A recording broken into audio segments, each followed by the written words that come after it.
Hello, everyone. Good evening. It's February 8th, 2026. I'm Cy Marie Johnson. And I'm A.O. Knuckles. If you're listening to us tonight from a cramped apartment in Manhattan or a quiet suburb in the Valley, I want you to take a second and look at your luggage, that dusty suitcase in the back of your closet. Now, imagine the secrets it could hold if it was never meant to be opened. Tonight on Histories of Horror, we're stepping back over a century.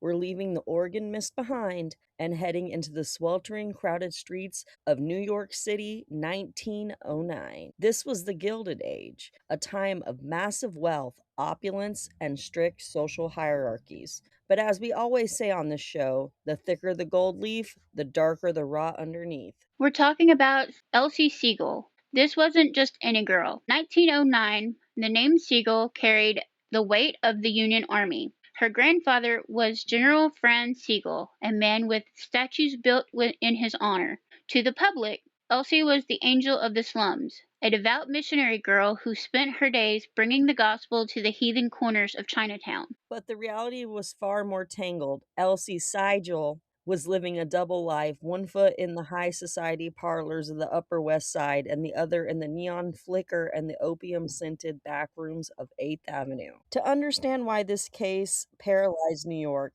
you have to understand the geography of 1909.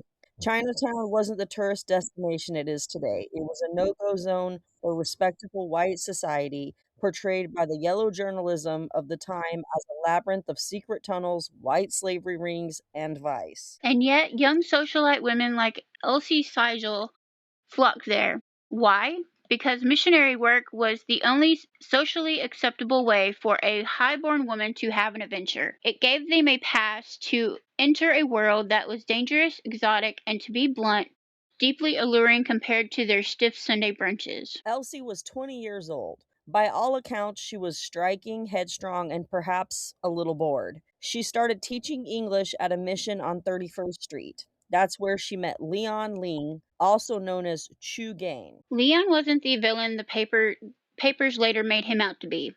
He was a waiter, an entrepreneur, and he was westernized. He wore silk suits, spoke fluent English, and possessed a charm that the stiff-colored boys of Elsie's social circle lacked. They began a secret correspondence. And when I say secret, I mean dozens upon dozens of letters. Elsie wasn't just teaching him about Jesus, AL. She was falling into a deep, obsessive infatuation. She would visit his restaurant, sit in the back booths, and stay long after the missionary hours had ended. But Leon wasn't the only one. Enter Chu Hing, another prominent figure in the neighborhood. Suddenly, our angel of the slums is in the center of a tug-of-war between two powerful men in a district governed by its own laws and tongs. The stage wasn't just set for scandal, it was set for slaughter. June 9th, 1909. Elsie tells her mother she's going to visit her grandmother in the Bronx. She packs a small bag, kisses her mother goodbye, and walks out the door. It's the last time a member of the Sigel family sees her alive. When she doesn't return, the runaway myth we talked about in the Highway 20 cases rears its head again. The police, and even her family at first, think she might have just eloped. They think that maybe the missionary work turned into a mercy marriage. But the silence stretched. 1 day, 3 days, a week. New York in June is brutal. It's humid. The air is stagnant, and the tenements of 8th Avenue, the heat traps every scent. On June 18th, the residents at 782 8th Avenue, right above a popular Chinese restaurant, started complaining to the landlord. There was a smell. Not the smell of cooking or even garbage. It was that heavy, cloying metal scent that anyone who has worked a crime scene knows instantly. The police arrived at Ling's room. It was locked. They kicked it in. The room was oddly tidy. A few teacups, some books, but there at the foot of the bed sat a large, expensive steamer trunk. When they broke the lock, they found her. Elsie was stuffed inside, her body contorted to fit the frame. She had been strangled with a cord so tightly it had almost decapitated her. But the most chilling part? The trunk was filled with her own love letters. Her killer had packed her away with the very evidence of her shame. The discovery of Elsie's body triggered a literal riot of the senses in New York. The headlines didn't just report a murder, they declared a race war. The trunk mystery was splashed across every rag in the city. And where was Leon Ling? Gone. Vanished into the steam of the city.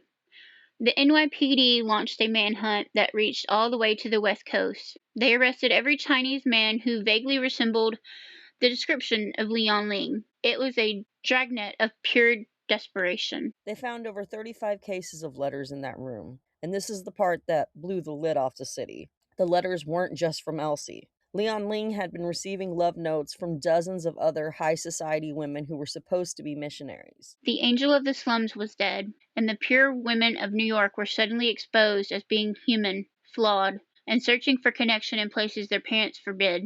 The outrage wasn't just about the murder, it was about the loss of control. There were sightings of Leon everywhere, in the tunnels under Chicago, on a boat in Canton, in a laundry in San Francisco, but he was never found. To this day, he is one of the most successful disappearing acts in criminal history. We have to talk about the third man theory, because when the police wanted Leon Ling, some people in Chinatown whispered a different name, Chu Hing. Remember, this was a love triangle. Some believed that Chu Hing killed Elsie in a jealous rage, knowing that if her body was found in Leon's room, it would destroy his rival forever. It was the perfect frame up. And think about the logistics. How does a man like Leon Ling, who has been hunted by every cop in America, disappear? Unless he was helped, or unless he was already dead, buried in a basement somewhere while the police chased a ghost. The Chinatown trunk mystery effectively ended the era of women missionaries working alone in the district. The doors were slammed shut. The city passed laws, the police raided the opium dens with renewed ferocity, and Elsie Sigel became a ghost story used to scare young girls into staying in their gilded cages. As we look back at this from 2026, the parallels in our modern obsession with true crime are staggering. Elsie was the original missing white woman syndrome victim. She was young, she was wealthy, and she was quote unquote innocent until the letters were found. Then the media turned on her. They started questioning her quote unquote morality. They suggested she quote unquote asked for it by stepping out of her social class. It's a cycle we see over and over again. The victim is sanctioned, then scrutinized, then forgotten. But Elsie's story is more than just a murder. It's a snapshot of New York that was struggling to define itself as the world moved into a new century. General Sigel's granddaughter ended up in a trunk in a second floor walk up. It's a reminder that no matter how famous your name is or how high your social standing, you are never truly safe from the darkness of a human heart. Let us talk about the search.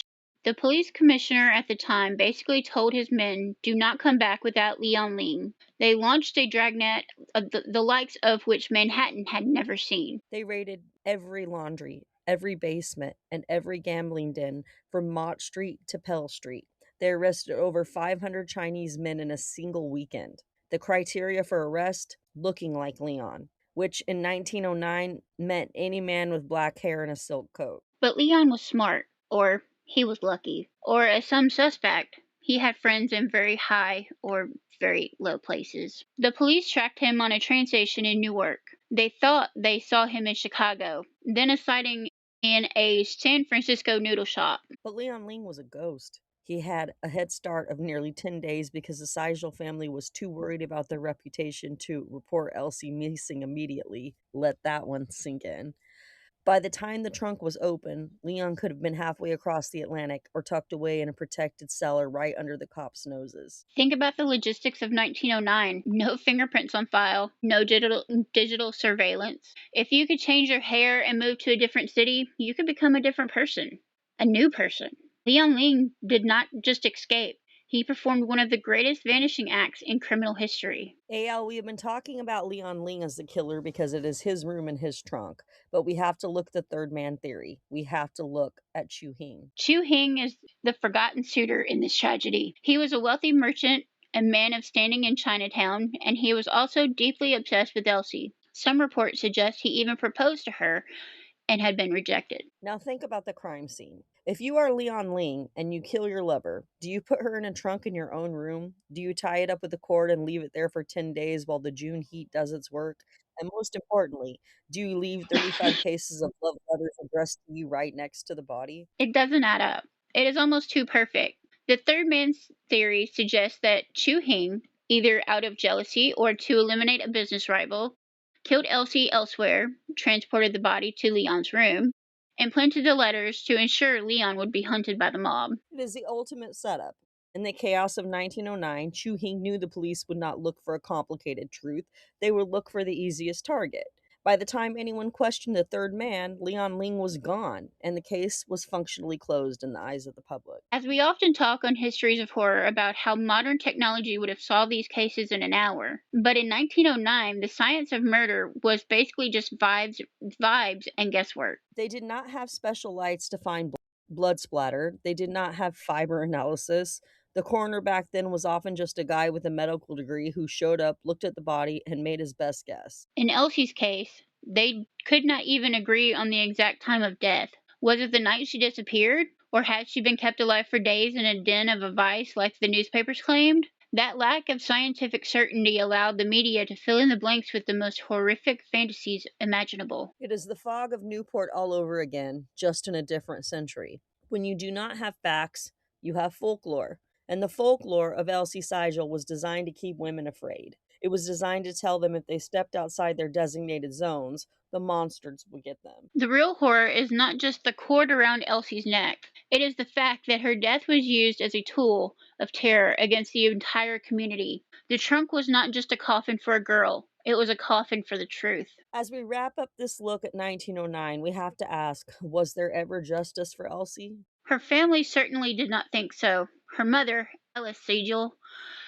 Sigel, spent the rest of her life haunted by that June morning. The general name was forever linked to Chinatown scandal, and Leon Ling, he never spent a day in a cell for this. There is a rumor, AL, one that has persisted in the history of New York, that Leon Lee eventually made it back to China, where he lived out his days under a different name. Others say he was killed by the secret society shortly after the murder to stop the heat the police were bringing to the neighborhood. We will never know. What we do know is that Elsie Sigel remains a ghost of the Gilded Age. She was a woman caught between the rigid expectations of her grandfather's world and the dangerous allure of a New York that was changing too fast for its own good. She was not just a lost woman, she was a woman who tried to find herself in the wrong place at the wrong time. That's our episode for tonight. The story of Elsie Sigel is a haunting reminder that the good old days were often just as dark as the ones we live in now.